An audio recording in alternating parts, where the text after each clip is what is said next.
We're going into Numbers 17. It's really one of my favourite chapters in the book of Numbers.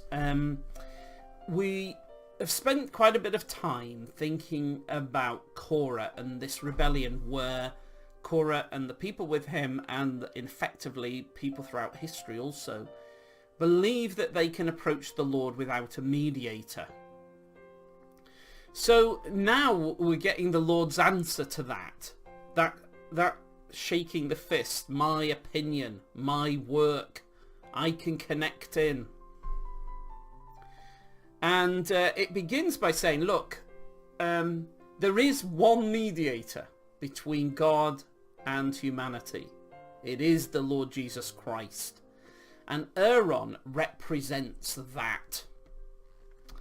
And the way he's going to demonstrate that is this lovely story in Numbers 17, when it says, the Lord spoke to Moses, saying, speak to the children of Israel and get from them a rod from each father's house, all the leaders, according to their father's houses, 12 rods. Write each man's name on the rod. And write Aaron's name on the rod of Levi. There shall be one rod for the head of each father's house. So take the leaders, in effect, the best of the best from each of these church tribes. Who seems to have the most life in them, the biggest brains, the biggest energy, the greatest skills, the most charisma, the best leader you've got from each tribe. Let them find what is this rod? As we will see, the key to it is that it's a dead piece of wood. A dead piece of wood. Maybe find one in the desert, whatever. Dry piece of wood. Might have been dead for a long time. They might have used that like walking stick for decades, whatever. But the point is, it's completely dead. Cut off, dry, dead. Each of these people must find one. And each of the church tribes must put forward their best leader. Put the name on it. And then his point is, let us see which of these, and let's take the best of humanity, not the average, not the least, but the very best, those that seem to have the most life in them. And the test is, can they give life to this dead stick?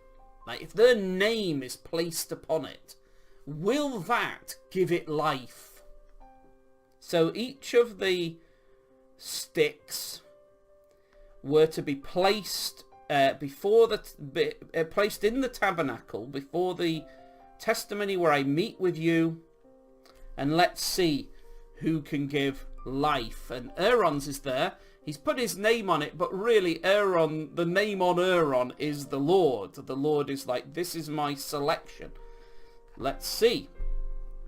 And then it says, it came to pass on the next day. So the sticks are to go from darkness into light, death to life, if they are able to do it. Is it what happens? It came to pass on the next day that Moses went into the tabernacle of witness, and behold, the rod of Aaron of the house of Levi had sprouted and put forth buds, had produced blossoms, and yielded ripe almonds. And then Moses brought out all the other ones from the sticks from before the Lord to the children of Israel. And they looked, and each man took his stick back. It must have been an incredible moment, because of course, the best of human beings, as much life as they think they have in themselves, they can't give it.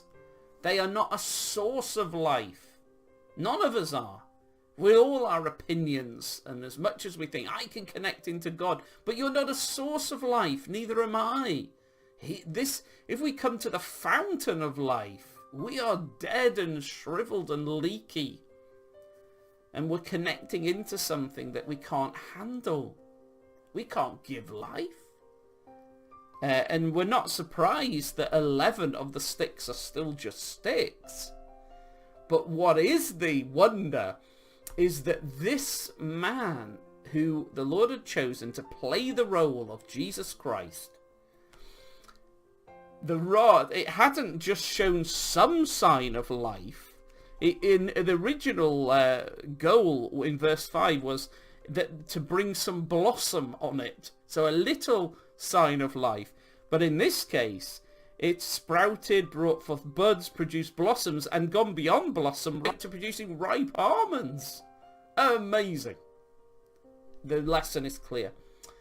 Aaron is playing the role of Jesus. Jesus is the source of life. He is the way, the truth, and the life. He is the true vine, and anyone who's connected to him can receive life and be fruitful. But if we're not connected to him, we can't produce any fruit. If we abide in him, we can produce much fruit. On our own, we're dead, dry, withered. Fake. So that is this wonderful incident to say, look, do we need life? If of course we do. Are we withered and dry and fake? Yes. But if we are connected to the source of life, who is the Lord Jesus, then life can flow into us in this wonderful, miraculous way. And you know, just recently I had an experience of feeling absolutely overwhelmed and in the darkness and the lifelessness and the rottenness of my own heart. And I remember just calling out to Jesus. I hardly had the strength to pray, but I called out as I was walking up the stairs, and I just thought, Lord Jesus, help me. Father, may I find help from Jesus. And I was so overwhelmed. I didn't expect help to come to me quickly.